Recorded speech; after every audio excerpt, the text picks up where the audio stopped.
Bonsoir à tous et bienvenue. J'ai le plaisir de vous accueillir à ce webinaire dédié et centré sur les indications de transplantation hépatique à l'occasion de la diffusion des textes dans la revue Hépatogastro-oncologie digestive. Alors nous sommes ensemble en direct pour une durée prévisionnelle d'1 heure, 1 heure et demie environ. C'est un événement de formation médicale continue organisé par la FEF pour les adhérents de la FEF. Ce webinaire est enregistré et pourra être revu sur le site de la FEF dans la partie AME, la FEF Medical Education. Alors, c'est surtout le fruit d'un travail collaboratif, intelligent, de 5 sociétés savantes partenaires, la Société francophone de transplantation, la CHBT, les chirurgiens, l'ASFAR, la Société de pédiatrie et la FEF. Alors, cette soirée a été possible et nous les en remercions grâce à des partenaires industriels que nous saluons ce soir. Et nous avons la chance d'avoir sur ce plateau 3 experts qui vont nous faire des présentations sur les 3 principales indications phares de transplantation hépatique en France. Le carcinome hépatocellulaire sera traité par Charlotte Cossentin, la NASH, la cirrhose métabolique par Jérôme Dumortier, et enfin nous finirons par la maladie du foie liée à l'alcool avec Georges-Philippe Pajot. Alors, vous pouvez, bien entendu, nous comptons sur vos questions, vous pouvez utiliser l'outil chat et nous essaierons de faire passer un maximum de questions pour favoriser les interactions après chaque présentation. Alors, je vous souhaite une bonne soirée, je vous retrouve tout à l'heure après chaque présentation pour interroger les experts et je laisse la parole tout de suite à Charlotte Cossentin qui va faire la première partie sur le carcinome hépatocellulaire. À tout à l'heure. Merci Charlotte. Bonjour à tous, bonsoir, merci Sébastien. Je remercie le conseil d'administration de la FEF de m'avoir sollicité pour présenter les indications de transplantation pour carcinome hépatocellulaire à partir du remarquable travail de synthèse des experts Christophe Duvou, Daniel Cherki et Thomas Decamp. Voilà mes liens d'intérêt. Alors, ces recommandations, elles avaient pour objectif de répondre à plusieurs questions, les critères d'indication de transplantation pour CHC d'une part, mais également de traiter de la place des traitements d'attente et de la gestion de la progression tumorale, des stratégies de réduction tumorale dites de downstaging, la place des autres traitements à visée curative versus transplantation et la gestion de la proportion croissante des carcinomes hépatocellulaires inscrits sur liste d'attente. Alors, je commencerai par les critères d'indication de transplantation pour carcinome hépatocellulaire, en faisant remarquer que je parlerai essentiellement du CHC développé sur foie cirrhotique pour aborder en toute fin de présentation les particularités liées au CHC développé sur foie non cirrhotique.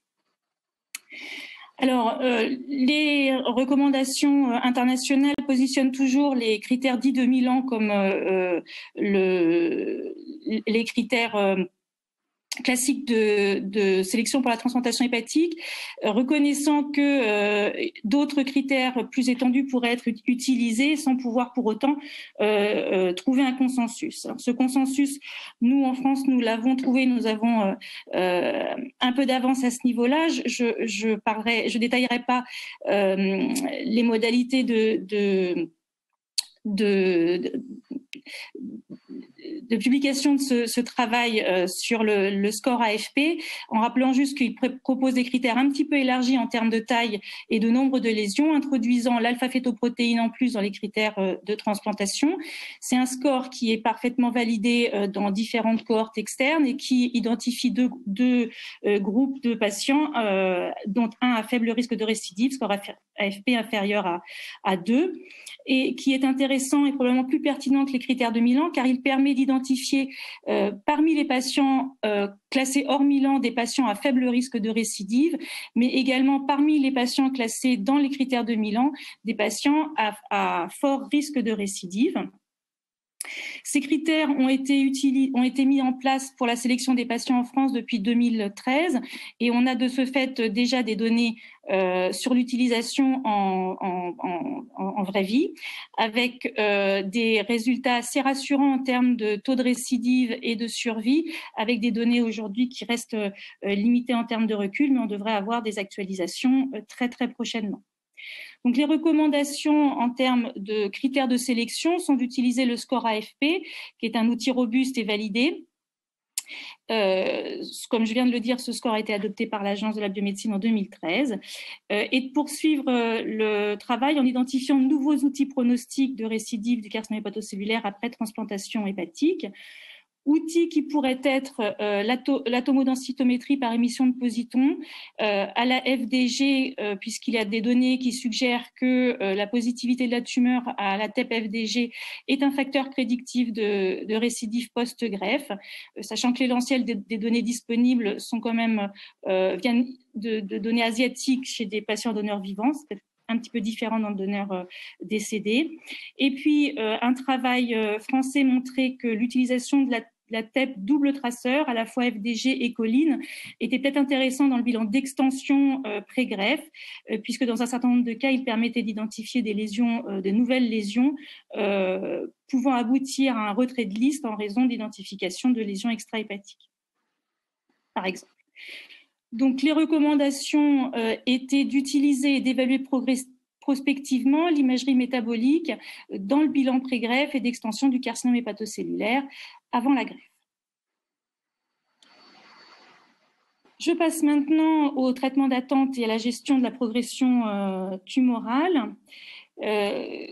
Donc, vous le savez, la durée d'attente pour les patients inscrits pour transplantation hépatique est assez longue, exposant donc au risque de progression de la maladie dans la période d'attente et donc de sortie de liste.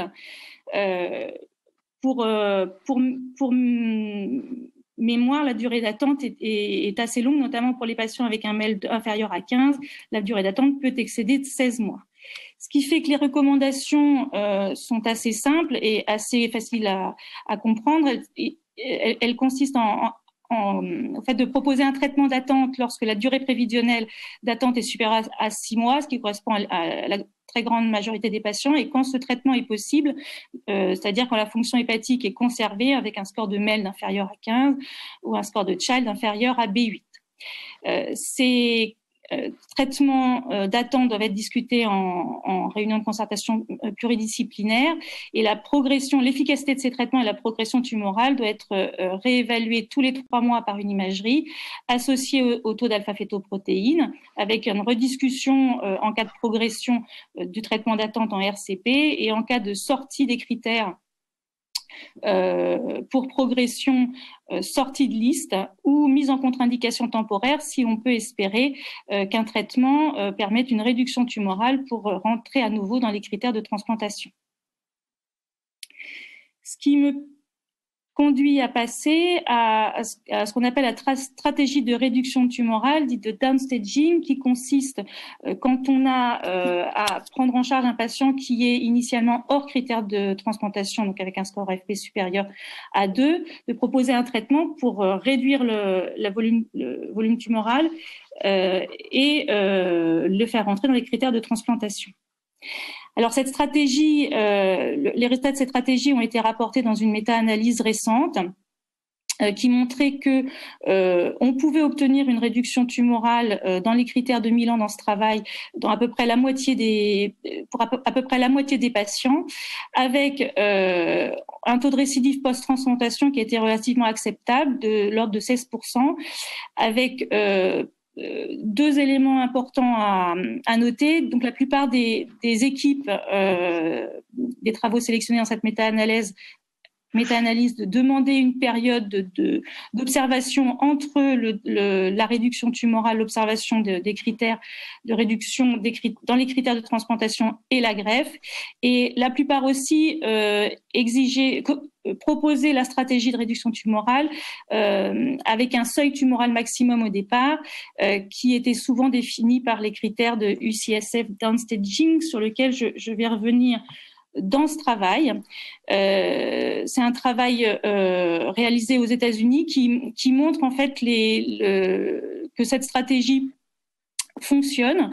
Dans ce travail, il sélectionnait les patients sur des critères que j'ai notés à gauche, qui sont un petit peu différents des critères UCSF de transplantation. Après traitement, il cherchait à réduire la tumeur dans le cadre dans les critères de Milan. Et au final, en partant de 180 patients traités, à peu près 80% ont obtenu une réduction tumorale dans les critères de Milan.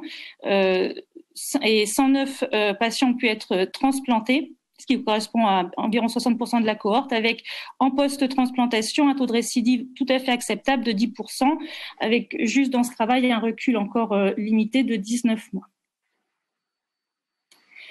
Alors, vous allez me dire, on n'utilise pas les critères de Milan en France, mais je viens de vous dire qu'on utilisait le score AFP et on a effectivement des données de réduction tumorale dans les critères AFP inférieur ou égal à 2.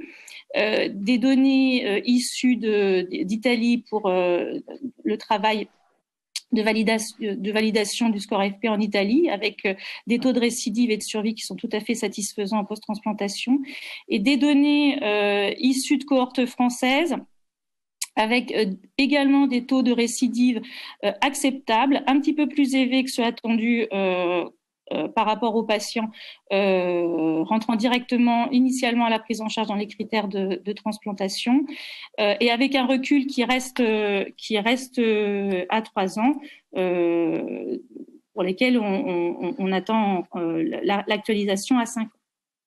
Il faut noter aussi que ces résultats sont encore limités en termes de nombre de patients concernés. Néanmoins, les recommandations retiennent qu'en cas de réduction tumorale efficace, c'est-à-dire dans les critères de transplantation score AFP et idéalement Milan compte tenu des données qu'on a actuellement, et durable avec un taux d'observation entre la réduction tumorale dans les critères et la transplantation d'au moins 3 mois, c'est une stratégie qui paraît tout à fait acceptable. Juste un petit mot sur une étude qui a été publiée très récemment, qui apporte des éléments complémentaires. C'est une étude randomisée qui s'intéressait à des patients un peu tout venant, CHC hors Milan, mais en dehors des autres critères de transplantation aussi, où après traitement, on observait une réduction complète ou partielle, et après un temps d'observation de 3 mois, les patients étaient randomisés entre transplantation ou pas transplantation. Et comme vous le voyez, tous les patients rentraient dans les critères du score AFP et quasiment tous dans les critères du Milan, avec en termes de survie à 5 ans d'excellents résultats pour les patients transplantés par rapport aux patients non transplantés, ce qui apporte des éléments supplémentaires pour dire que cette stratégie de réduction tumorale est pertinente. En gardant des questions potentielles sur CHC tout venant ou un seuil maximum dont on parlera peut-être un petit peu en termes de discussion. Alors ensuite, quelle est la place des autres traitements à visée curative par rapport à la transplantation hépatique ?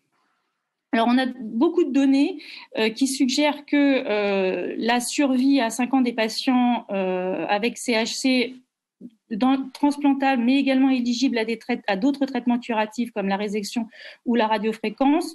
Ces taux de survie à 5 ans sont excellents, de l'ordre de 70%. Et le problème dans ces situations, c'est la récidive qui survient dans 40 à 50% des cas. Et donc la question se pose de savoir si il est légitime d'aller d'emblée à ces traitements plutôt qu'à la transplantation et d'attendre la récidive pour une transplantation dans une stratégie d'épargne des greffons, mais également de n'utiliser dans ce cas la transplantation qu'en sauvetage.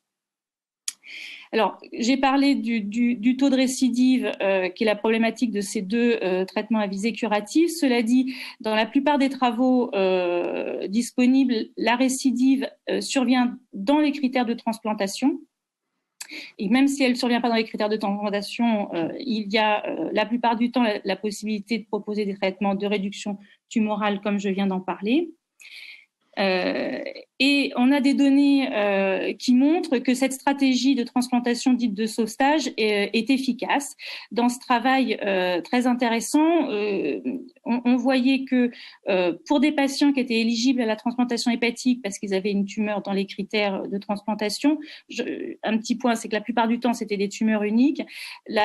Cette stratégie de sauvetage était considérée comme efficace si le patient ne récidivait pas après résection ou récidivait mais pouvait être transplanté, mais ne récidivait pas après transplantation. Ça concernait environ 50% des patients. Et un peu moins de 50% avaient soit une récidive qui était en dehors des critères de transplantation au moment de la récidive, soit ne pouvait pas être transplanté pour des raisons liées au patient, ou avait une récidive après transplantation. Mais ce qui est important de noter, c'est que si on prend l'ensemble de la population, c'est-à-dire stratégie effective ou non, le taux de survie à 5 ans était excellent. Ce qui suggère que cette stratégie est tout à fait satisfaisante pour le patient, ce d'autant qu'on a une autre étude qui suggère qu'il n'y a effectivement pas du tout de perte de chance avec la stratégie de transplantation de sauvetage par rapport à la transplantation d'emblée, puisque dans cette méta-analyse où je montre que les résultats concernant les patients recevant des greffons de donneurs décédés, la survie à 5 ans semblait supérieure pour la stratégie transplantation de sauvetage par rapport à la transplantation d'emblée. Donc, les recommandations sont de proposer la résection, la destruction percutanée quand elles sont possibles comme alternative à la transplantation hépatique pour les tumeurs uniques et d'adopter pour ces patients une stratégie d'accès à la greffe qui est modulée par la réponse au traitement. Alors, encore 2 points. Comment gérer la proportion croissante de carcinome hépatocellulaire inscrits sur la liste d'attente? Alors, vous le savez, le carcinome hépatocellulaire est devenu, en 2014, la première cause d'inscription sur liste de transplantation hépatique, avec du coup une compétition avec les cirrhoses décompensées, compétition qui devenait défavorable aux cirrhoses décompensées. Et donc, les recommandations étaient de proposer une adaptation des règles d'attribution des organes pour limiter justement ces conséquences de compétition avec les cirrhoses décompensées, en proposant une priorisation différente des carcinomes hépatocellulaires en fonction de la gravité de la cirrhose, des alternatives thérapeutiques comme les thérapeutiques curatives dont je viens de parler, et de la réponse au traitement d'attente, afin de reventiler les greffons vers les indications prioritaires. Et c'est dans cet esprit qu'ont été proposées les règles d'attribution qui sont actuellement en vigueur. Je ne rentrerai pas dans le détail, mais en gros, les règles d'attribution actuelles prennent en compte la taille des tumeurs, la possibilité d'un traitement curatif ou non, et la réponse au traitement. Alors, pour finir, un petit mot sur la transplantation pour CHC développé sur foie non cirrhotique. Les critères dont je viens de parler ne s'appliquent pas à cette situation. Et le traitement de choix et la résection dont les indications peuvent être poussées largement compte tenu de l'absence de cirrhose sous-jacente, avec une indication de transplantation de sauvetage possible en l'absence d'invasion macrovasculaire ou d'extension ganglionnaire, avec un délai de surveillance d'observation entre la résection et la greffe, idéalement de plus de 12 mois, car ce sont des tumeurs qui sont souvent de mauvais pronostics. Et puis, dans de rares cas, on peut discuter de la transplantation en première intention, mais vraiment chez des patients très, très sélectionnés. Et donc, pour ne pas dépasser trop mon temps, en conclusion, ces recommandations proposent pour les patients avec un CHC développé sur foie non cirrhotique que l'expansion des critères au-delà des critères de Milan est possible en utilisant le score AFP, que la stratégie de réduction tumorale dans le score AFP, idéalement dans le score de Milan, est acceptable, qu'il n'y a pas de perte de chance avec la stratégie de traitement curatif dans première intention avec l'utilisation de le recours à la greffe en sauvetage à récidive. Il faut évidemment continuer à affiner tout cela en évaluant les nouvelles règles d'attribution des greffons, en optimisant les outils de pronostic de récidive du carcinome hépatocellulaire post-greffe, en définissant un peu mieux la place de la TEP. Et puis, concernant le CHC développé sur foie non cirrhotique, la résection reste le traitement de choix. Et je vous remercie pour votre attention. Merci beaucoup Charlotte pour cette présentation qui était très riche d'informations pour cette indication majeure qui est devenue le carcinome hépatocellulaire. En attendant quelques questions, on va échanger quelques minutes ensemble. Tu as parlé de l'imagerie métabolique.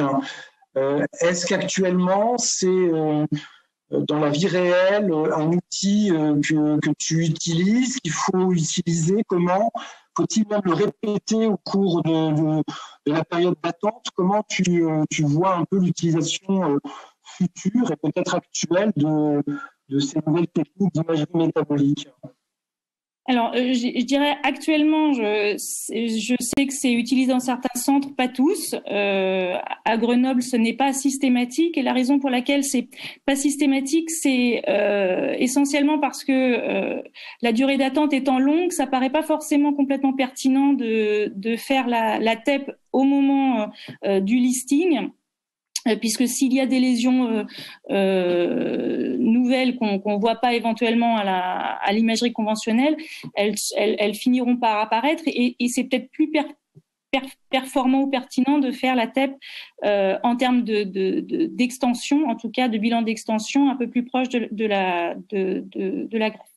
Après, il y a un PHRC en cours qui teste cette option de double TEP en bilan d'extension, pas limité au projet de greffe, donc on aura des infos à ce niveau-là. Mais je pense qu'il y a effectivement plusieurs questions à laquelle il faut répondre. Le meilleur timing, et puis voilà, la pertinence effectivement additionnelle par rapport à l'imagerie conventionnelle. D'accord.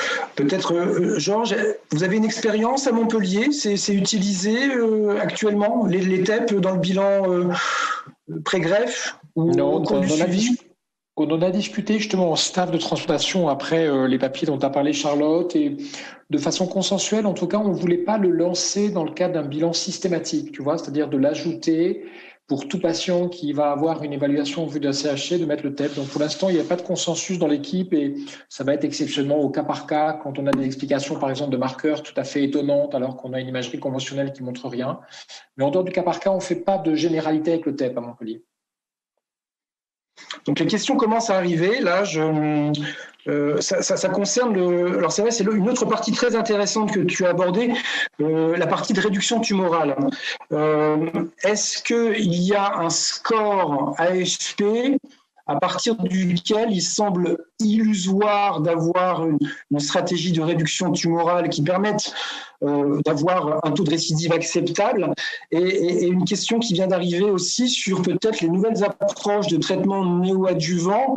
Alors, c'est pas dans ce sens-là que la question est formulée, mais pendant combien de temps la TH doit être contre-indiquée chez un patient qui est sous immunothérapie? Et donc, je complète, est-ce qu'on peut imaginer que finalement, les stratégies d'immunothérapie avec le résultat fassent partie d'un arsenal néoadjuvant avant greffe? Alors, pour répondre à la première question, je pense pas que la question soit tranchée de savoir s'il y a un score maximum. Il y a de la littérature abondante et assez récente sur cette question. Y a-t-il un seuil maximum? Alors il y a un papier de Kirin Olay récent sur une grosse série qui propose un score particulier qu'il a appelé West-Est Downstaging, qui définit des critères au-delà desquels effectivement le taux de récidive est tel que la transplantation semble futile. En pratique courante, nous on réfléchit pas comme ça, et on est le plus agressif possible face aux carcinomes hépatocellulaires en espérant les faire rentrer dans les critères de transplantation.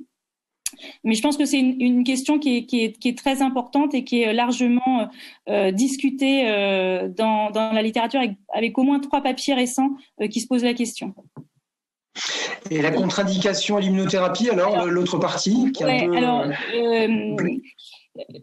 les données étant tellement limitées dans la littérature, c'est un petit peu difficile de répondre à cette question. Il y a à ma connaissance, mais peut-être qu'il y a un cas rapporté d'expérience de l'immunothérapie avant greffe avec un traitement jusqu'à J8 précédant la greffe qui s'est plutôt mal passé, avec un rejet très rapide et un décès dans les 10 jours.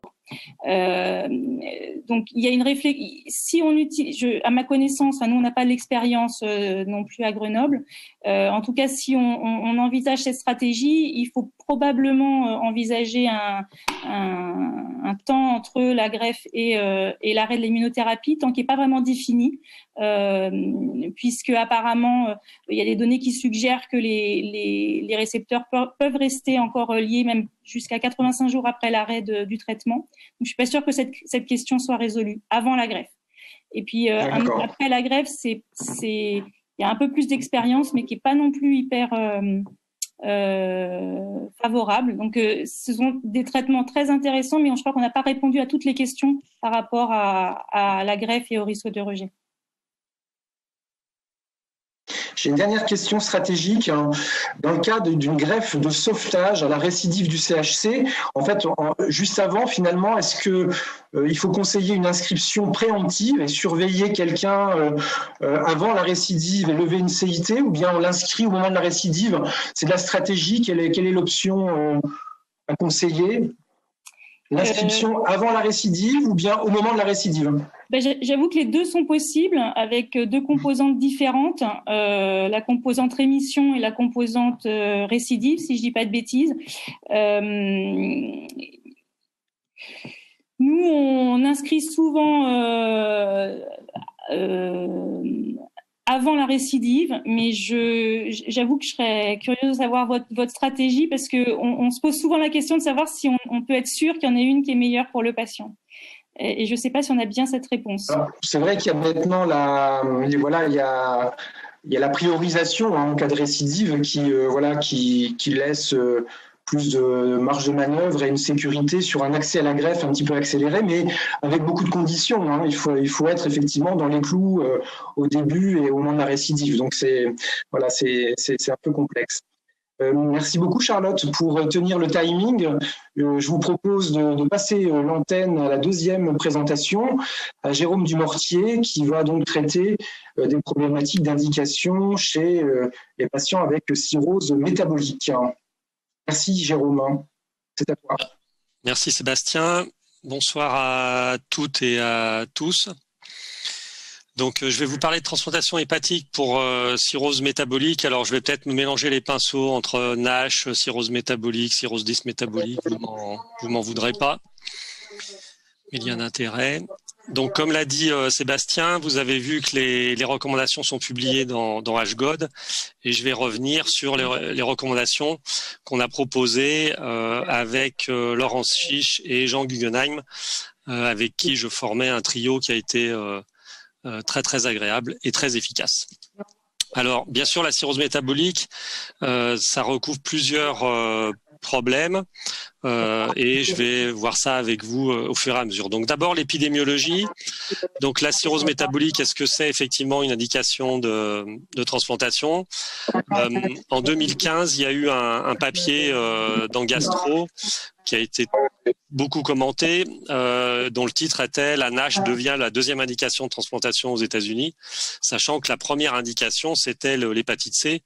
Bien sûr, c'est plus du tout le cas, et vous voyez que la NASH était à peu près à égalité avec la maladie alcoolique du foie. Depuis, on a eu des données en Europe qui sont beaucoup plus pertinentes, bien sûr, pour nous, des données du registre européen qui ont été publiées dans JHEPATOL. Vous voyez qu'en Europe, l'indication principale, c'est la cirrhose alcoolique. Il y a un tout petit peu d'hépatite alcoolique, mais c'est essentiellement de la cirrhose. Vous voyez que l'hépatite C, depuis l'avènement des antiviraux modernes, s'est vraiment effondrée et beaucoup plus rapidement que ce qu'on avait imaginé ou modélisé. Et puis a émergé la NASH, qui représentait en 2016 à peu près un peu plus de 8% des indications en Europe. C'est pas les chiffres des États-Unis, évidemment. Quand on regarde la caractéristique de ces patients, globalement, ils sont plus vieux que pour les autres indications. Ils ont plutôt plus de 60 ans de moyenne d'âge ou de médiane d'âge dans le registre européen. Et vous voyez qu'il y a, dans le registre européen, il y avait 40% de malades qui étaient greffés avec un carcinome hépatocellulaire. Alors, les États-Unis, l'Europe et maintenant la France. Alors, une des recommandations de 2017 était de créer, parce que ça n'existait pas, de créer dans le thésaurus de l'agence l'item NASH, parce que la NASH n'existait pas, donc on savait pas vraiment ce qu'on faisait.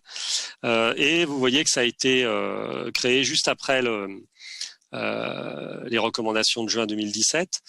Et en 2019, les chiffres sont les suivants. Donc, il y avait à peu près 8% des indications de greffe qui étaient pour NASH avec ou sans CHC. Et il y a un point qui est important, qu'on discute très peu, et pourtant c'est vraiment une réalité, c'est le problème des cirrhoses mixtes, en particulier ce que j'appelle alcoolo-métabolique, et ça représentait 9 autres %. Donc on voit que c'est en France aussi une indication émergente, et maintenant ça représente une part quand même significative des indications de transplantation.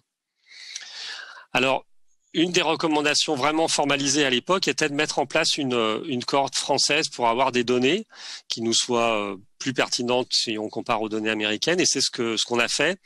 J'ai eu le plaisir d'encadrer la thèse de médecine de François Villeray, qui a pris son bâton de pèlerin, c'est le même bâton de pèlerin que Thomas Decans autrefois, et il a fait le tour de France pour récupérer les malades greffés pour cirrhose métabolique. On n'avait pas mis de cut-off de période, mais finalement on s'est rendu compte qu'avant les années 2000 ça existait quasiment pas, et vous voyez que ça a augmenté de façon extrêmement significative au cours des 20 dernières années. Donc il a pu recueillir 361 patients. On s'est fait aider de Genève, donc il y a la France et Genève. J'assume mes amitiés. L'âge médian était de 62 ans, donc vous voyez comme dans le registre européen, donc vraiment plus vieux que dans les autres indications, une majorité d'hommes et plus de la moitié des malades qui étaient greffés avec un CHC, même si chez certains c'était un CHC incidental. Il y avait très peu de transplantation combinée, et vous voyez déjà qu'il y avait un quart des malades qui avaient des antécédents cardiovasculaires. Je vous ai remis l'histogramme de l'âge parce que vous voyez qu'il y a vraiment une très très grande proportion des patients qui sont au-delà de 60 ans et même certains au-delà de 70 ans. Bien sûr, les malades ont des comorbidités métaboliques avant la greffe. Plus de la moitié sont hypertendus, ont un syndrome métabolique complet. 80% sont hypertendus, 80% sont diabétiques, donc c'est vraiment beaucoup. Et l'obésité, bien sûr, il faut prendre ça avec des pincettes chez un cirrhotique décompensé, mais 60% des patients étaient obèses. Alors, pourquoi c'est différent aux États-Unis et en France? J'ai pas résisté à réutiliser cette diapo que j'aime bien. Eh bien évidemment parce que l'incidence ou la prévalence de l'obésité aux États-Unis, elle est gigantesque par rapport à la France. Nous, on est un peu en dessous de 15%, quand aux États-Unis, ils sont à plus d'un tiers de la population. Et puis un autre point qui est très très important, c'est l'âge.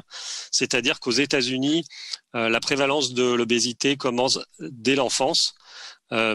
Et ça explique probablement que les malades arrivent aux complications de la cirrhose à un âge moins avancé qu'en France, et donc ils ont plus accès à la greffe. J'avais déjà montré ce papier de Condat 2015 sur les centres hospitaliers généraux, qui est très intéressant, qui regardait les malades hospitalisés pour complications de la cirrhose en 2012. Alors vous voyez bien sûr que la maladie alcoolique du foie est le grand et l'immense leader, et qu'ensuite on voit, alors à l'époque il y avait encore de l'hépatite C et la NASH, et aussi les causes mixtes. Et le point qui est important, c'est que quand les malades étaient hospitalisés pour complications de la cirrhose, ils avaient en moyenne 66 ans, alors que c'était 60 ans pour l'alcool, 57 pour le VHC, 47 pour le VHB. Donc tout ça est très concordant, et on peut admettre que les patients qui ont une NASH et qui arrivent aux complications de la cirrhose et pour lesquels on pourrait discuter de la greffe sont finalement assez âgés. Bon, je mets âgés entre guillemets évidemment, mais ils sont assez âgés pour une population de transplantés. Alors, on l'a déjà un peu dit, ces cirrhoses dysmétaboliques ou métaboliques, ces patients ont beaucoup de comorbidités, beaucoup, qui sont liées en gros au syndrome métabolique qui n'atteint bien sûr pas que le foie. Et il faut évaluer ces patients de façon probablement très particulière. On a vu qu'ils étaient plus vieux, on a vu qu'ils avaient beaucoup d'antécédents et beaucoup de comorbidités métaboliques. Pour les évaluer, il faut faire, et c'est ce qu'on fait le plus souvent, un bilan qui est très exhaustif, qui va assez facilement jusqu'à la coronarographie, puisqu'on a bien sûr peur de la coronaropathie ischémique et de ses conséquences qui peuvent être dramatiques et très précoces après la greffe, ou voire même pendant la greffe. Donc on fait un certain nombre de ces explorations. Et ça faisait partie des recommandations. On avait insisté sur le fait qu'il fallait vraiment sélectionner très rigoureusement ces candidats. Bien sûr, c'est le cas dans toutes les indications, mais là, il y a des comorbidités qui sont particulières. Ensuite, il faut gérer le risque cardiovasculaire et un point qui est très important, alors il y a les médicaments bien sûr, mais on se retrouve confronté et de plus en plus, je pense que vous partagerez tous mon expérience, à la problématique de la revascularisation coronaire. Quand j'ai commencé à faire de la greffe il y a 20 ans, on faisait jamais ça à un candidat à la greffe et depuis quelques années on fait ça pas rarement mais assez régulièrement. Du coup ils ont une double anti-agrégation plaquettaire et ils sont obligés d'attendre pour avoir accès à la greffe, ce qui n'est pas sans poser de problème. Alors quelle est la survie finalement dans le registre européen? Donc ça c'est en fonction de l'indication, c'est pas le plus intéressant, mais les auteurs ont comparé en fonction de l'existence ou non de CHC, indication NASH versus toutes les autres. Et vous voyez que ce soit les lignes bleues ou les lignes roses, que globalement, il n'y a pas de différence et que la survie, elle est pas inférieure quand il s'agit d'une maladie métabolique qui est à l'origine de la greffe. Quand même, un point qui est important dans les facteurs associés à la survie, il y avait bien sûr l'âge. Plus on est vieux, plus on a de chances de mourir. Il y avait le MELD, avec un cutoff de MELD à 23, ce qui n'est pas très élevé, et puis il y avait quand même le BMI. Au-delà d'un BMI de 40, ce qui est quand même très très important, hein, c'est obésité morbide, il y a un surrisque de mortalité avec 2 fois plus de risque de mortalité quand même. Alors la question du BMI, ça a été exploré. Alors malheureusement, le plus souvent aux États-Unis et le plus souvent dans des petites cohortes comme celle-ci de Pittsburgh, qui avait été la première à le rapporter. Et dans ce travail, on voyait qu'il fallait en fait la multiplication de facteurs de mauvais pronostic pour arriver à avoir un impact négatif sur la survie après transplantation. Et ici, ils avaient mis en évidence l'âge supérieur à 60 ans, le BMI supérieur à 30, l'existence d'un diabète et d'une hypertension. Donc, plutôt qu'un BMI, plutôt l'association de facteurs de mauvais pronostic. Donc, c'est ce qu'on avait mis en exergue dans les recommandations. On ne peut pas raisonnablement contre-indiquer un malade juste sur son BMI. Alors, est-ce que ça a des spécificités, cette indication de greffe? Bien sûr, il y a la récidive de la maladie initiale. On met un foie tout neuf dans un malade. Je dis parfois en rigolant dans un pot de Nutella. Donc, qu'est-ce qui peut bien se passer? Alors là aussi, on a des données quasiment qu'aux États-Unis. C'est pour ça qu'on a fait la cohorte française. Dans les cohortes américaines, il y a souvent des vrais NASH mélangés avec des cirrhoses cryptogénétiques, dont on pense que probablement elles étaient métaboliques. Ensuite, il y a le critère de diagnostic de la récidive, parce que il y a peu d'études avec des biopsies. Je vous rappelle qu'aux États-Unis, la biopsie est payante pour le malade.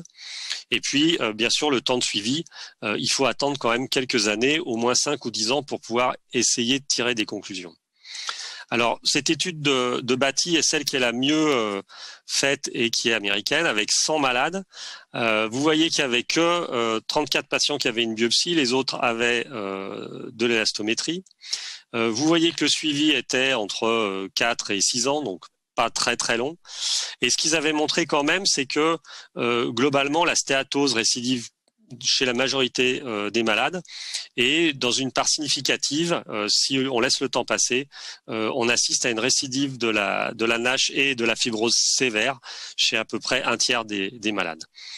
Alors, dans la cohorte française de François, on voit la même chose, c'est-à-dire que le syndrome du pot de Nutella existe vraiment.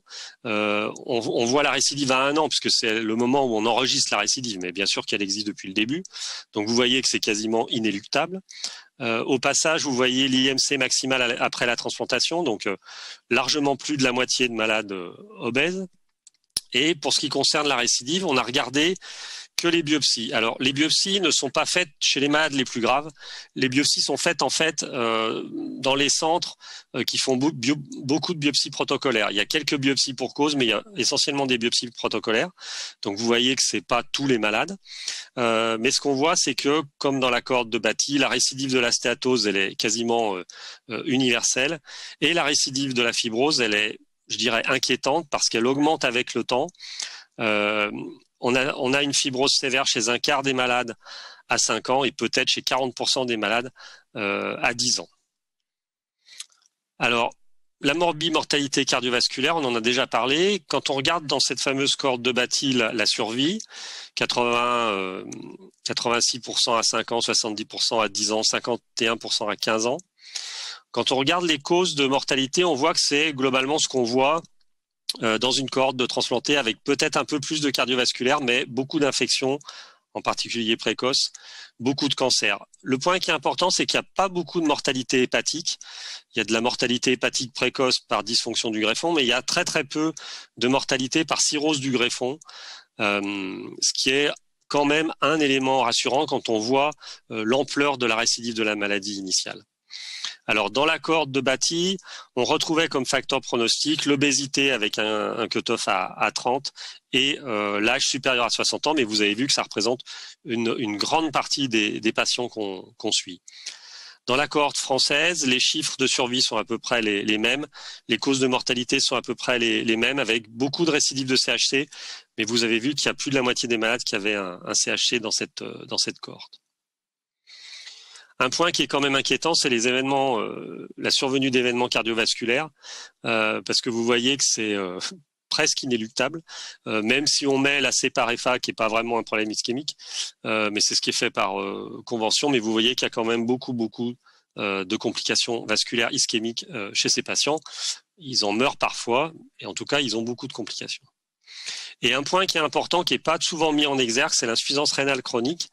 Vous savez que les greffés font une insuffisance rénale chronique pour tout un tas de raisons, pas que les médicaments immunosuppresseurs, mais on a l'impression que dans cette population-là, l'insuffisance rénale chronique est encore plus importante quantitativement, alors que au départ, il y avait, comme je vous l'ai dit, très très peu de greffes combinées x1, même s'il y en a des célèbres.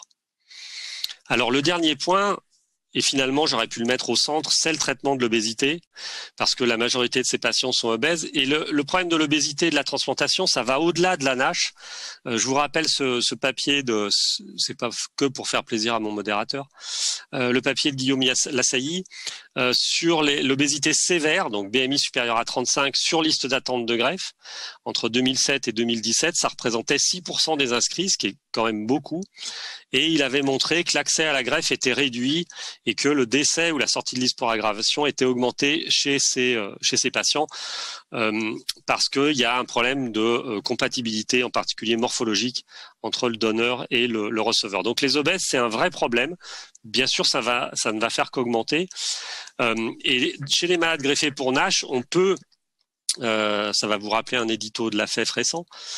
Finalement, il y a des traitements de l'obésité. Enfin, il y en a qu'un.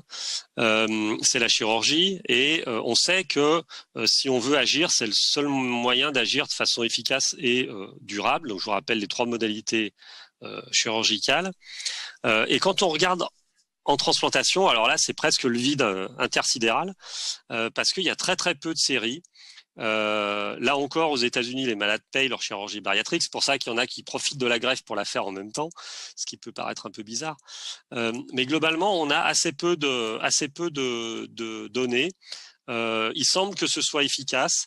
Il semble que la chirurgie qui est préférée, c'est la sleeve gastrectomie, bien sûr, et plutôt après la transplantation hépatique. Reste à savoir chez qui on le fait, puisque apparemment, même aux États-Unis, ils le font rarement. Donc, les recommandations qu'on avait proposées, c'était ça, discuter de la chirurgie bariatrique au-delà d'un IMC de 35, voire 40, après échec de la prise en charge médicale, comme d'habitude. Et il faut discuter de la temporalité et du type de chirurgie avec, comme je vous l'ai dit, une préférence pour la sleeve et probablement pas trop tôt et pas trop tard. Un point qui est très important, qui m'a été soufflé par ma chirurgienne de l'obésité, en fait, ils envisagent rarement ce type de chirurgie chez des gens qui ont au-delà de 60 ans. Et vous avez vu que nos greffés, ils ont en médiane 62 ans. Donc, il y a ce problème-là aussi. Et on faudra probablement sélectionner des malades plutôt plus jeunes. Alors, peut-être des malades diabétiques, peut-être des malades qui ont une récidive de la maladie sévère précocement. Voilà, c'est vraiment ouvert à la discussion. Je vous remercie pour votre attention et en conclusion, je vous remets les recos et je répondrai avec plaisir à vos questions. Merci beaucoup, Jérôme, et en plus d'avoir illustré les recommandations par des données récentes françaises, ces recommandations ont encore une fois été à l'origine de travaux dynamiques, originaux des équipes françaises. Donc, c'est à souligner. Je commencerai par une petite question de prédiction, finalement. Ça va monter beaucoup, un peu, pas du tout. Comment tu vois les choses, cette indication? Ça va devenir explosif, une thématique quotidienne, la première indication, ou bien ça va être plus lent? Comment tu vois les choses? Alors, bien sûr qu'on peut pas se comparer aux États-Unis sur la valeur absolue, mais sur la progression, on voit que ça a quand même augmenté de façon assez linéaire aux États-Unis, dans beaucoup de pays, en particulier en Europe, mais même par exemple en Nouvelle-Zélande ou en Australie. Donc, je pense que ça va pas atteindre le même niveau, mais je pense que ça va et ça a déjà augmenté de façon assez linéaire. Par chance ou par malchance, l'hépatite C a laissé beaucoup de place. Donc finalement, il n'y a pas de compétition avec l'hépatite C, puisqu'il n'y a quasiment plus d'hépatite C. Il y a une compétition avec l'autre indication prédominante, qui est l'alcool. Là, aux États-Unis, j'ai regardé les chiffres de l'année dernière. L'alcool, c'était 38% des indications aux États-Unis et la NASH, c'était 28%. Donc, je crois pas qu'on a. Donc, 40% pour l'alcool, c'est ce qu'on a en France. Je crois pas qu'on arrive à 28% pour la NASH, mais là, on est à 8, plus ou moins les 9% de cirrhose mixte. Donc, finalement, malgré tout, on n'en est pas si loin. Donc, je pense en tout cas que ça va devenir vraiment notre quotidien avec, comme j'ai essayé de l'illustrer, des problématiques auxquelles on n'avait pas tellement l'habitude d'être confronté, au moins en transplantation, qui sont la gestion du diabète, de l'hypertension, de l'obésité, des troubles des conduites alimentaires, les coronaropathies, les doubles anti-agrégations plaquettaires, etc., etc. Il y a beaucoup de questions qui arrivent. Je suis vraiment désolé parce qu'on ne va pas pouvoir répondre à toutes les questions. Justement, sur l'après, ça a suscité beaucoup de réactions, les données de la cohorte française. Et il y a une question notamment sur quel traitement du syndrome métabolique il faut privilégier après greffe. Est-ce qu'il faut utiliser les analogues du GLP-1? Et puis, j'ai une remarque aussi, peut-être que tu auras un commentaire à faire sur une prise en charge qui viserait à utiliser aussi, à manipuler le microbiote intestinal pour la prise en charge de ces problèmes de syndrome métabolique et d'obésité. Déjà, est-ce qu'il y a quelque chose à faire en post-greffe comme traitement pour le syndrome métabolique que tu vois? En fait, je ne crois pas qu'il y ait de particularité liée à la greffe, puisque les médicaments qu'on utilise en dehors de la greffe peuvent être utilisés après la greffe. Il n'y a pas de problème. Je dirais que le problème principal, c'est la réticence. Ceux qui font de la greffe le savent bien.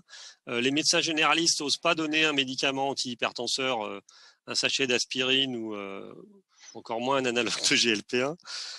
Donc je pense que vraiment il faut pas sous-traiter ces malades et il faut vraiment optimiser la prise en charge, d'abord médicale et diététique, mais on sait tous que c'est un vœu pieux et que c'est difficile à faire, mais déjà il faut pas sous-traiter ces patients. Il y a eu des papiers récents, par exemple sur l'équilibre tensionnel, qui est parfois difficile à atteindre chez ces malades, et il faut vraiment collaborer avec les médecins généralistes qui sont en première ligne. Mais en fait, en pratique, on se retrouve souvent à prescrire, nous, ces médicaments-là. Moi, je ne prescris pas d'analogue de GLP-1, donc je me verrais mal le faire, en particulier chez un greffé, mais il n'y a pas de raison de ne pas le faire. Donc, je pense que si tout à l'heure on parle d'unités d'hépato-addicto, il faut aussi qu'on ait des unités d'hépato-métaboliques. Et il faut qu'on collabore avec nos collègues qui gèrent l'obésité et le syndrome métabolique. Et je trouve, alors je suis pas d'un naturel très optimiste, mais je trouve qu'on le fait quand même dans les faits au quotidien de plus en plus. Je dirais, ça va pas faire plaisir à Georges, je dirais que ça marche presque mieux qu'avec l'addicto. Merci Jérôme. Est-ce que tu peux revenir sur le séquençage? Il y a des remarques. Le séquençage, la chirurgie bariatrique, jamais au cours de la greffe, toujours après, c'est la reco. Et je rajoute une petite question. Quid de l'absorption des immunosuppresseurs finalement? Il y a de la chirurgie bariatrique qui font des bypass. Tu disais plutôt la sleeve. Est-ce que effectivement ça a de l'importance pour le traitement au long cours anti-rejet? Alors, en fait, la sleeve a plusieurs avantages, et en particulier de garder une anatomie entre guillemets normale et l'accès à la papille pour les complications biliaires. Je pense que c'est un faux problème parce que les complications biliaires sont précoces, donc j'imagine pas qu'on fasse un bypass au moment de la greffe. Donc, on a le temps de gérer les complications biliaires et de faire la chirurgie après. Donc, il n'y a pas de raison de ne pas faire de bypass, à mon avis, puisqu'on va le faire au-delà du pic de risque de complications biliaires. Mais c'est la chirurgie la plus simple, entre guillemets. Après, le problème, c'est quel malade on va sélectionner pour cette chirurgie. J'en ai dit un mot et on n'a pas vraiment de réponse, mais ça sera important de le faire. On est en train de reprendre les malades greffés opérés de chirurgie bariatrique en France, mais dans la cohorte de François, il y en avait 11. Donc, vous voyez que c'est comme les États-Unis. Il y avait 360 malades, il y en a 11 qui ont eu une chirurgie bariatrique, et certains l'avaient déjà eu avant. Donc, c'est même pas du post-op. Et l'absorption des immunosuppresseurs, en fait, on n'a pas beaucoup de données, mais par exemple pour le tacrolimus qui est la base de l'immunosuppression, l'absorption elle est très très proximale comme vous savez, et de toute façon on le dose dans le sang, donc je pense pas que l'absorption ce soit un gros problème. Peut-être qu'il faut adapter un peu les doses, mais en surveillant les dosages sanguins, éventuellement en faisant des AUC de mycophénolate, on peut, à mon avis, assez facilement gérer ça. Donc, faut pas là non plus que ce soit un frein. Mais il faut probablement pas faire trop tard. Et c'est ça qui est difficile, je pense. Si on attend qu'ils aient une fibrose, une cirrhose du greffon, à mon avis, c'est trop tard. J'ai une dernière question, Jérôme, c'est pas la plus simple.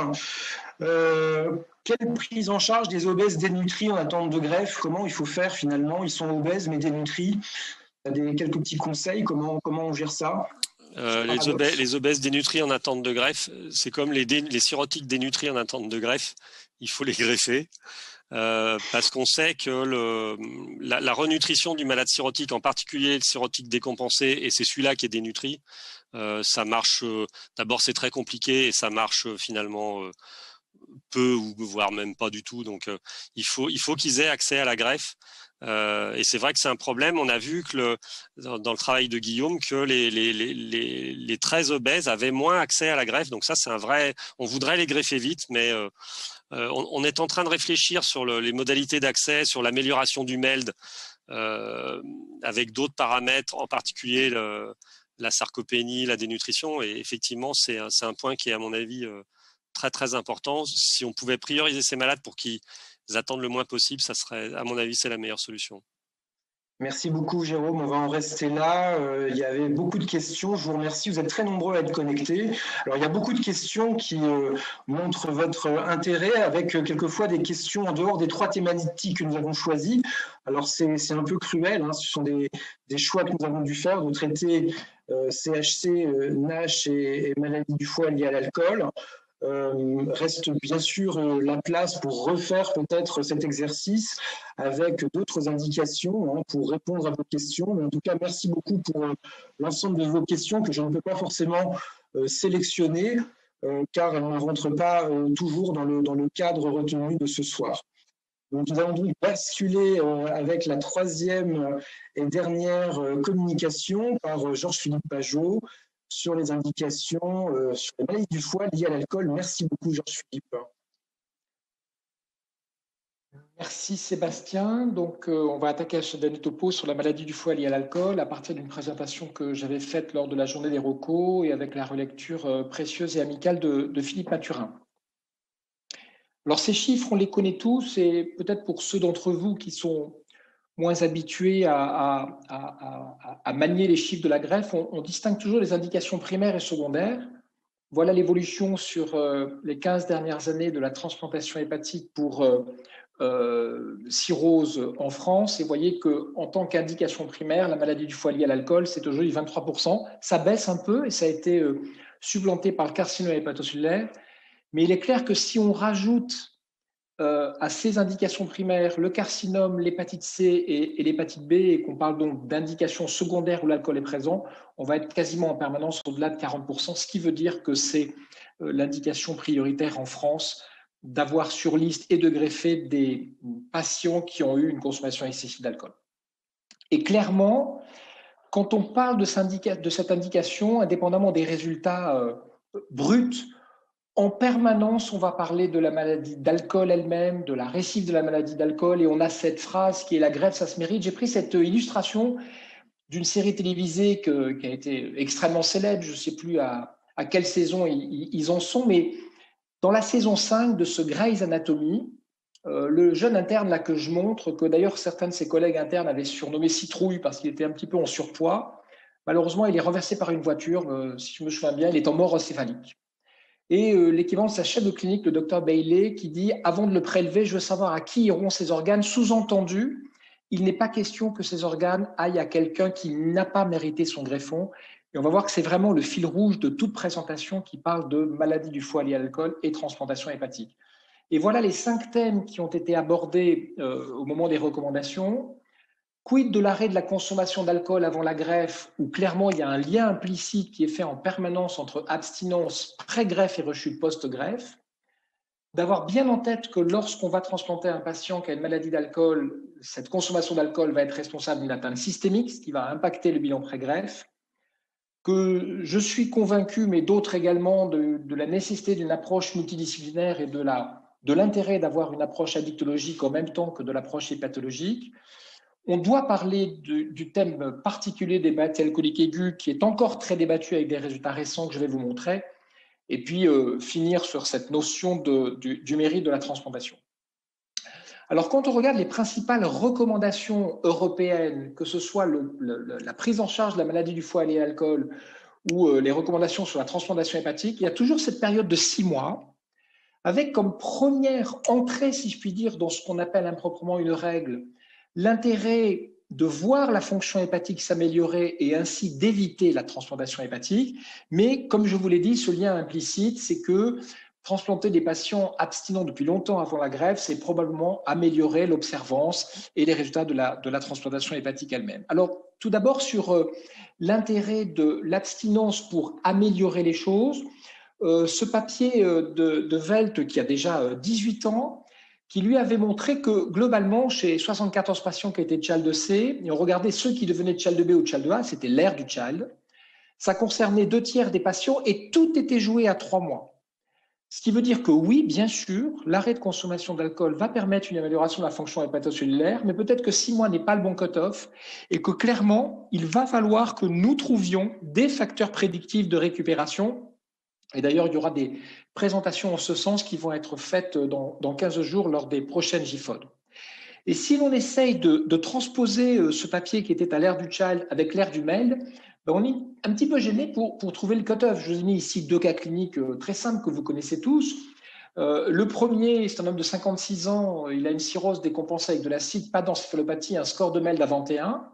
3 mois plus tard, il est abstinent, son acide est contrôlé, le score de MELD est à 15. Il a clairement abordé et débuté une récupération qui peut le conduire à ne pas envisager une transplantation hépatique. Et à l'opposé, un homme de 59 ans, un peu d'encéphalopathie hépatique, un MELD à 27, 3 mois plus tard, alors qu'il est abstinent, son acide n'est toujours pas contrôlé, le MELD a baissé certes, mais n'est qu'à 24, et là peut-être faudra-t-il ne pas attendre le délai de 6 mois pour enclencher le bilan de greffe. Donc clairement, oui, l'arrêt de l'alcool permet d'améliorer les choses, mais est-ce que 6 mois est le bon cut-off et le bon timing? Il va falloir absolument qu'on détermine cela. Et le deuxième point, c'est sur la prédiction de la rechute. Alors, il y a ce papier que tout le monde montre, avec cette courbe ROC qui nous interpelle à chaque fois. Philippe Mathurin a l'habitude de dire c'est la même chose que de lancer une pièce en l'air pile ou face. Qu'est-ce qu'on peut dire? C'est que probablement plus l'abstinence est longue avant la transplantation et moins on aura de risque de rechute après, mais que par contre cet effet disparaît lorsqu'on se rapproche des fameux 6 mois. Et dans ce papier de l'équipe de Tandon en 2009, on voyait que si on voulait absolument verrouiller le risque de rechute après la transplantation hépatique, il fallait probablement attendre au moins 18 mois pour voir ce risque tomber en dessous des 5%, ce qui paraît difficilement compatible avec le pronostic des patients, notamment à l'ère du score MAIL. Ce qui veut dire que les premières recommandations qui ont été données en ce sens sont les suivantes. Bien sûr, il faut transplanter les patients atteints de maladies du foie liée à l'alcool, classé Child-Pux parce que ça, c'est notre outil clinique de tous les jours, et ou MEL215 non amélioré par le sevrage. Définir des facteurs prédictifs de non-amélioration de la fonction hépatique après optation du sevrage, et ça, ce sont des travaux qui sont en cours et qui doivent être finalisés, et que la règle de 6 mois, en tant que facteur exclusif, elle ne peut pas être un facteur d'exclusion à la transplantation hépatique, et elle doit absolument s'intégrer dans un faisceau de paramètres pour la considérer lorsque nous posons l'indication de transplantation. Le deuxième point, c'est la maladie d'alcool, la consommation excessive d'alcool en tant que maladie systémique. J'ai pris quelques focus. Le premier, c'est la dénutrition. Jérôme et Sébastien en parlaient, ici illustré avec la présence de sarcopénie. Et dans cette série, qui était une série de la Mayo Clinic qui parlait et de NAFLD et de maladies alcooliques, vous voyez, il y avait un peu plus de 120 patients appariés en termes de sarcopénie ou non-sarcopénie. Le fait d'avoir une sarcopénie pendant la durée d'attente, ça provoquait plus fréquemment une sortie de liste et c'était statistiquement plus souvent responsable d'un décès sur liste aussi. Donc oui, bien sûr, nos patients avec maladie du foie liée à l'alcool sont très souvent dénutris et ça va avoir un impact qui à nouveau donc va poser la question de quel est le bon timing pour les transplanter et ne pas attendre trop longtemps. Le deuxième, c'est l'encéphalopathie hépatique et on a tous les travaux notamment issus de l'équipe de la Pitié. Et vous savez combien il est difficile d'avoir des certitudes, notamment chez nos patients alcooliques, sur la récupération des troubles neurologiques qui existent avant la greffe et qu'on a trop souvent tendance à appeler encéphalopathie hépatique, sauf que chez nos patients alcooliques, il y a de l'atrophie cérébrale, il y a parfois de la dégénérescence cérébelleuse, et quand on a vraiment besoin d'affiner tous les outils que nous utilisons aujourd'hui, et clairement l'IRM toute seule ne suffit pas, et c'est sûrement des IRM fonctionnels qui peuvent nous aider, mais avec une disponibilité qui reste difficile, mais on a clairement chez ces patients-là besoin d'un bilan neurologique exhaustif des conséquences toxiques de l'alcool sur le système nerveux central. Et puis la troisième, bien sûr, ce sont les cancers. On a tous appris que boire trop d'alcool, c'est être exposé à des cancers, notamment de la sphère ORL, des cancers du poumon, des cancers ORL, je l'ai dit, d'autant plus que ces patients sont fumeurs. Et si on regarde dans cette série espagnole ce que sont les cancers après la greffe, et on voit que tête et cou, c'est quasiment l'apanage des patients alcooliques, cela signifie donc qu'il va falloir faire un bilan exhaustif de recherche de ces cancers présents à un stade infraclinique. Et vous conviendrez avec moi que ce n'est pas toujours facile d'aller explorer la sphère ORL d'un patient qui a un MELDA30 avec des tests de coagulation effondrés, aller biopsier parfois des lésions qui sont un petit peu douteuses et prendre des risques hémorragiques. Et donc, vous voyez que là, on a un enjeu qui est important. Et c'est d'autant plus important que dans ce papier récent espagnol, quand on regardait à quoi était due la mortalité extra-hépatique après la transplantation, clairement le fait d'être fumeur, clairement le fait d'avoir un excès d'alcool. Et donc, il faut essayer d'anticiper les choses, de faire le bilan avant la greffe, et d'autant plus qu'après la greffe, lorsqu'on aura des facteurs de risque, le tabac par exemple, très fréquent chez nos malades alcooliques, potentialisé par les médicaments immunosuppresseurs et notamment les inhibiteurs de calcineurin, ici c'est le tacrolimus, on va exploser et ici multiplier par 5 le risque d'avoir un cancer solide après la transplantation. Donc, et c'était la recommandation suivante, il est important de dépister les maladies cardiovasculaires et neurologiques. On avait parlé aussi des troubles psychiatriques, très difficiles les troubles psychiatriques chez un patient d'encéphalopathie hépatique et les cancers avant la transplantation dans cette indication spécifique de maladie du foie liée à l'alcool. Alors, l'approche multidisciplinaire, est-ce qu'on est capable de prouver, c'est souvent des discussions qu'on a avec Jérôme, que ça sert à quelque chose? Jérôme, justement, il a parlé tout à l'heure de ses amis genevois et quand il avait fait sa mobilité à Genève, ils avaient beaucoup réfléchi sur ce sujet et ils avaient mis en évidence, ou en tout cas remis à l'ordre du jour un score qui avait été décrit quelques années au précédent. Et qu'est-ce qu'il dit ce score? Il dit que lorsqu'on essaie de définir une échelle de risque, et là voilà cette échelle de risque, on va faire rentrer dans cette échelle de risque la durée de la consommation excessive d'alcool, le nombre de verres de boissons alcoolisées, le nombre d'hospitalisations pour des problèmes d'alcoolisme.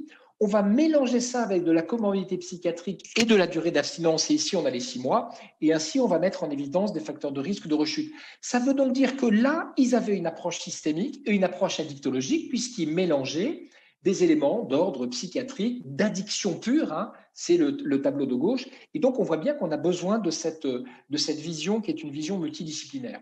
Et ça a d'ailleurs été retrouvé par toujours l'étude espagnole de Lombardo-Queseda. Alors, c'est intéressant, ici, ils ont regardé 60 patients qui avaient été greffés avec une abstinence de moins de 6 mois. Eh bien, ils ont mis en évidence que le fameux score qui avait été remis à l'ordre du jour par Jérôme et les équipes de Genève, eh bien, lorsqu'il était supérieur à 3, on avait un risque de rechute sévère, vous voyez, qui était à chaque fois 2 à 3 fois plus élevé que ceux qui avaient un score inférieur à 3, que ce soit à 1 an, 3 ans et 5 ans. Et vous savez que c'est important de prendre du temps quand on regarde comme ça les conséquences et surtout la fréquence de la consommation excessive d'alcool, puisqu'on sait tous qu'elle augmente justement au cours du temps. Et donc, l'idée de se faire aider par des addictologues, elle a été parfaitement démontrée par ce papier de Giovanni Addolorato, qui montrait ici l'importance d'avoir une équipe d'addictologie à l'intérieur du centre de transformation hépatique et que clairement ça a amélioré la survie. Mais regardez comme parfois les courbes peuvent prêter à confusion. C'est bien jusqu'à 5 ans. Au-delà de 5 ans, c'est un effet qui disparaît, ce qui veut bien dire que là, on visualise grâce à cette courbe l'effet d'épuisement parfois qu'on peut avoir avec la prise en charge addictologique qui, jusqu'à preuve du contraire, est proposée et non pas imposée, en tout cas dans la culture des équipes françaises. Et nous-mêmes, nous avons présenté ce papier il y a 2 ans avec Hélène Donadio-Rigol, qui est notre addictologue, pour montrer combien on avait un intérêt à mettre en place une équipe d'addictologie au sein d'un centre de transformation hépatique. Et en comparaison avec le groupe historique, on était tombé dans cette série avec simplement 9% de rechute excessive, ce qui était loin des 18% initiaux. Et on a actuellement une réflexion justement avec Sébastien et Jérôme sur où peut nous mener et comment démontrer vraiment l'intérêt de cette intégration de l'équipe d'addictologie. Et donc les recommandations qui suivent cette approche multidisciplinaire sont les suivantes. Il faut une évaluation psychosociale qui prend en compte la composante addictologique, l'aptitude médicale et psychologique à la transformation hépatique et au maintien du sevrage. Il va falloir, et là on a une littérature qui est très pauvre, étudier les médicaments du maintien de l'abstinence chez les patients avec une maladie du foie liée à l'alcool avant et après la greffe, en tenant compte bien entendu du métabolisme de ces médicaments avant la greffe chez les patients cirrhotiques et des interactions avec les médicaments immunosuppresseurs après la transplantation. Et puis, il y a vraiment, et ça c'est indispensable, vous avez vu tout à l'heure la gravité et la fréquence des cancers tabac induits, il faut une prise en charge addictologique spécifique chez les patients fumeurs, et il y en a beaucoup chez les patients avec maladie du foie liée à l'alcool. Alors, on ne peut pas ne pas parler de l'hépatie alcoolique aiguë. C'est une aventure française. J'avais mis ici le coup de tonnerre de l'étude cas témoin pilotée par Philippe Mathurin au nom des équipes françaises sur la transformation dans l'hépatie alcoolique aiguë cortico-résistante. Et on sait ce qu'on doit tous à l'équipe de Lille conduite par Philippe sur la compréhension de cette maladie et surtout des réponses au traitement. Et de cette courbe qui était parlante, qui montrait qu'en l'absence de transplantation, bien, on avait 80% de décès à 2 ans, alors qu'avec la greffe, on avait 72%. Et donc aujourd'hui, ça a conduit d'autres études à avoir le même type d'attitude. On a eu les équipes américaines, on a eu d'autres équipes anglo-saxonnes. Et à l'issue de ces papiers, bon, je vous rappelle que c'était une étude cas témoin, il y a eu le PHRC, QuickTrans, qui a été mis en place, qui a regroupé des centaines de patients transplantés. Il y avait 3 groupes et je vous rappelle notamment que l'un des intérêts, et c'était le critère d'évaluation principal, c'était de regarder non pas les résultats, j'allais presque dire qu'on les connaissait à l'avance en termes de survie, mais qu'est-ce qui allait se passer en termes de rechute d'alcool si on prenait notamment la comparaison entre les patients ayant bénéficié d'une greffe précoce pour hépatite alcoolique aiguë versus ceux qui avaient une transplantation pour cirrhose alcoolique. Et Alexandre Louvet a présenté ses résultats l'année dernière à l'EASL et à la SLD, à chaque fois dans des séances plénières. Et là, je dirais mauvaise surprise. Eh bien oui, il y a un taux de rechute sévère dans le groupe hépatite alcoolique aiguë qui est plus important que lorsqu'on avait le groupe comparé pour cirrhose alcoolique. Ce qui veut donc dire, et dans mon esprit, je n'ai pas montré toute l'étude, parce que les résultats en termes de survie, ils étaient aussi bons que dans l'étude cas témoin. Donc, ce n'est surtout pas une étude qui plaide pour dire « Oh là là, il faut arrêter de transplanter ces patients ». Non. Il va falloir se poser la question d'une prise en charge spécifique et je reviens à mon idée de la prise en charge dictologique et peut-être faudra-t-il des prises en charge spéciales pour ces patients avec peut-être un équivalent de post-cure ou en tout cas de prise en charge addictologique au décours de la transplantation elle-même parce que là, clairement, on a un groupe de patients qui est exposé à un risque plus important de rechute. Et donc, la recommandation, et cette étude pour moi ne la contredit pas, c'était de proposer une transplantation précoce à une minorité de patients atteints d'hépatite alcoolique aiguë sévère. Quand on regarde ce qui se passe chaque année, on parle en dizaines de patients et non pas en centaines de patients. C'est très peu de malades qui sont greffés pour cette indication en France, qui doivent être transplantés après un processus de sélection minutieux. Et le dernier aspect, c'était le contexte de la greffe qui est tendu en France. Comment faire dans cette indication, puisque c'est à chaque fois le même débat qui revient. C'est « mais est-ce que tu es sûr que ?» Et le débat, je l'ai visualisé ici avec une salle. C'est dans le service dans lequel je travaille. C'est des salons nus comme chez vous. Et voilà ce qui peut se passer quand on passe la visite, et notamment quand on passe la visite, les jeunes internes, ils ne connaissent pas bien. Et voilà les patients qu'ils vont rencontrer pendant la visite. Ils vont commencer là ici, dans ce bout de salle, avec un patient qui a développé un carcinome hépatocytaire sur une infection virale C. C'est un patient transfusé. Il a un MEL de bas, comme beaucoup de nos cancers. Et on voit son score AFP monter progressivement. Vous avez vu tout à l'heure avec Charlotte l'impression de ce score. Il est à 2. Il est à 2, ça veut dire que si ça s'aggrave, il ne sera plus candidat à la greffe. Il est déjà à sa 3e cure de chimioembolisation. Il est encore 85e sur les attentes, inscrit depuis 9 mois. Et puis, si on pousse 3 chambres plus loin, on a un patient qui avait une hépatite alcoolique aiguë qu'on a considéré comme étant éligible à la greffe. Il a un MEL de 34, il ne s'améliore pas, il est cortico-résistant, il est d'emblée 6e à l'inscription, il va être greffé très vite, et donc bien avant celui-ci. Et puis, si je continue encore, j'ai ici une jeune femme qui a une cirrhose auto-immune avec un MEL de 22. Elle est rentrée pour une rupture de varice œsophagienne. 22, c'est bien, mais sans plus, notamment si on est groupe sanguin haut. Elle est encore 54e. Et voici ici notre cirrhotique alcoolique avec un MEL de 16 et une acide réfractaire. Il est rentré pour une infection spontanée du liquide d'acide et on a demandé une composante expert qui va lui permettre d'être greffé dans un délai de 6 mois. Et ce petit schéma vous illustre le caractère compétitif auquel sont soumis nos patients inscrits sur liste d'attente pour une transplantation hépatique lorsqu'ils ont une maladie liée à l'alcool. Et donc, on a quand même cette petite musique qui nous dit « mais est-ce qu'ils méritent vraiment d'être transplantés ?» Et c'est toujours intéressant de chercher dans la littérature les papiers qui ont interrogé la population générale. Et dans cette étude, qui était une étude anglo-saxonne, où on regardait du côté gauche la préférence la plus faible et du côté droit la préférence la plus élevée, et où on regardait ici le mérite moral, eh bien, regardez ceux pour lesquels la préférence était la plus faible, si j'ose dire, les fumeurs, les usagers de drogue, les alcooliques, tels qu'ils étaient cités dans cette étude. Ça prouve donc qu'aux yeux de la population générale, et la question est que font les équipes médicales par rapport à ce que pense le grand public, c'est une population qui ne mérite pas totalement sa transplantation, surtout dans la période de tension dans laquelle nous vivons pour ce qui est du nombre de greffons utilisés chaque année. Et donc, il faut vraiment qu'à ce moment-là, on fasse un petit pas de côté philosophique, éthique, et je vous encourage vraiment toutes et tous à aller relire ce très, très, très beau papier qui était un point de vue de l'équipe belge de Christophe Moreno. C'était autour de la transplantation hépatique lorsque le débat faisait rage. Et donc, il donnait toutes ces notions des impacts potentiellement négatifs sur le don d'organes, de la notion de mérite à être traité. Et en fait, ce qui était tout à fait passionnant dans ce papier, c'est qu'ils inversaient le paradigme et ils disaient, mais si vous le mettez à l'inverse, est-ce que ça veut donc dire que des patients pourraient être déchus du droit au traitement? Et donc, vous voyez que là, on a un champ d'évaluation médico-sociologique, raison pour laquelle, et c'était la dernière recommandation qui me servira de conclusion, Il est temps maintenant de mettre en place des études en sciences humaines pour évaluer la perception de la transplantation hépatique pour maladie du foie à l'alcool par la population générale. Pour ceux qui ont beaucoup travaillé sur les hépatites virales et qui ont travaillé au sein de l'ANRS, souvenez-vous qu'il y avait toute une branche de l'ANRS qui justement avait mis en évidence ces études sociologiques, médico-sociales. Et je pense que là, on a un champ d'exploration qui est tout à fait passionnant pour cette maladie spécifique. Voilà, je vous remercie et j'essaie de tenir le ton pour qu'on ait des questions à partager ensemble. Merci beaucoup, Georges-Philippe, pour cette présentation une nouvelle fois lumineuse, très claire. Il y a 2 mots pour commencer en attendant les questions qui vont bien sûr arriver. 2 mots qui fâchent, qui n'ont pas encore été prononcés aujourd'hui, c'est rare, confinement, Covid, alcool.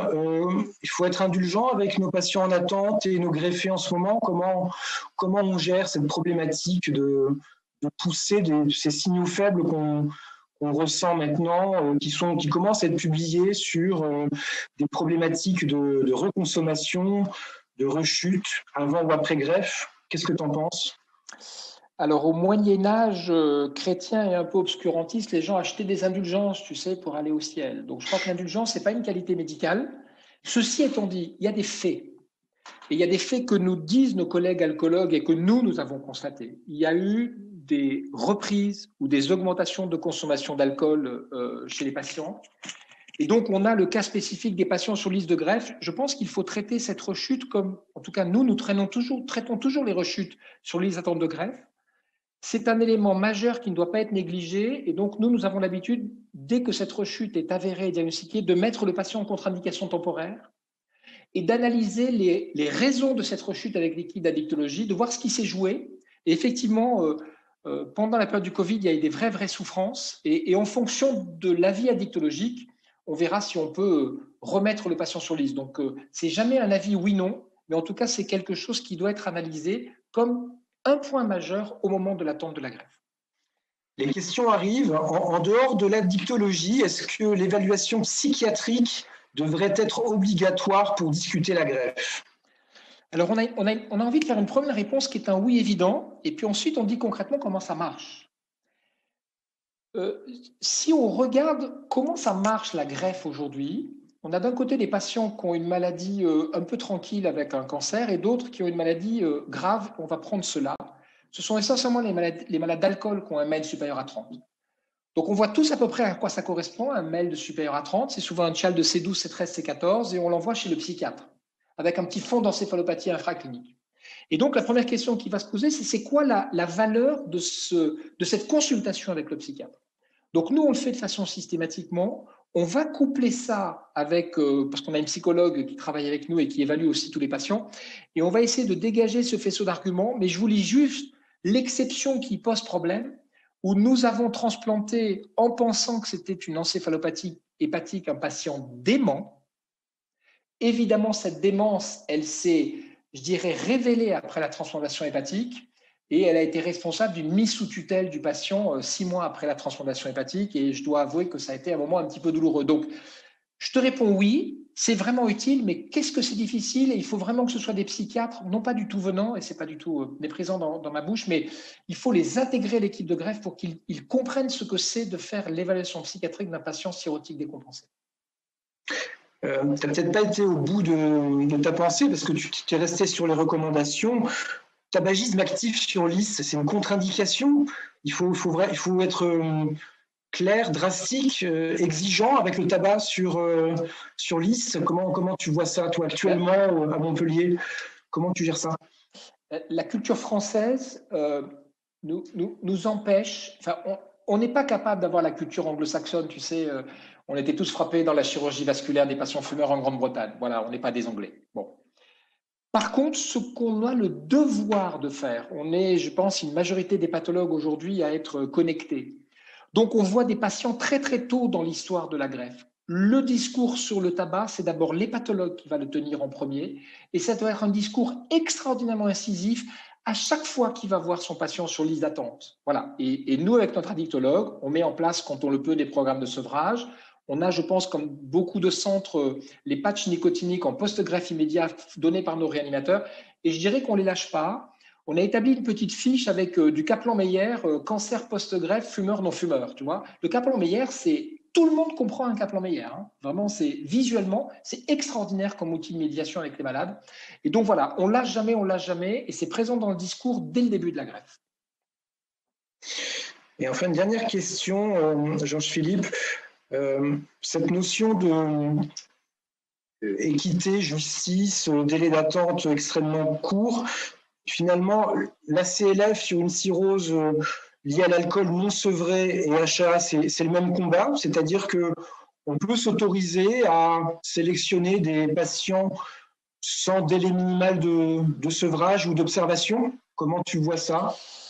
Alors, première chose, je vais faire de la pub pour un sympo qui va y avoir à l'EASL en juin, auquel va participer Philippe Mathurin, où justement on va avoir des pour et contre ce concept d'ACLF, et notamment en prenant l'exemple de la maladie du foie liée à l'alcool. Et je pense qu'on est en train de mélanger des outils tout à fait intéressants pour poser le diagnostic et convaincre les hépatologues que une décompensation de cirrhose avec maladie du foie seul, c'est pas pareil que lorsque tu as des conséquences cardiovasculaires, etc., etc.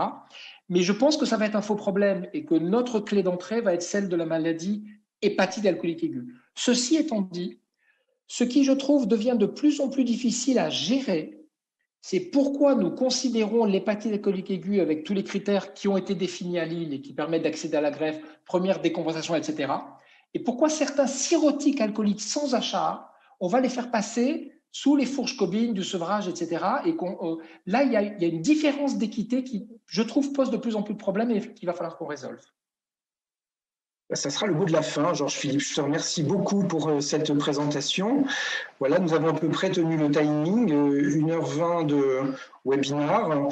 Je pense nous allons pouvoir conclure. Hein, et je tenais tout d'abord à remercier les 3 experts qui ont présenté ce soir et qui ont été sollicités et challengés par les questions. De nouveau rappeler que ce travail est éminemment collaboratif et remercier la confiance des sociétés savantes partenaires et amis, bien entendu, ainsi que les soutiens institutionnels qui nous ont permis d'organiser cette réunion. Alors, pour terminer, la liaison est assez naturelle. Hein, tous ces aspects d'addictologie, transplantation vont être la thématique centrale du prochain symposium AFF-SFT au congrès de Biarritz le mercredi 29 septembre.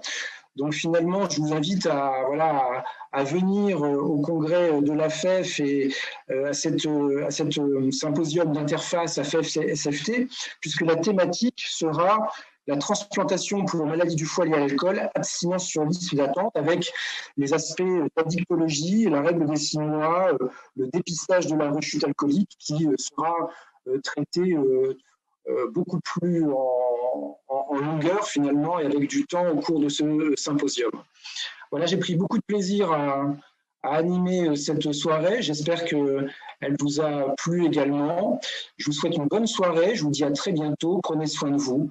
Merci pour tout. Au revoir.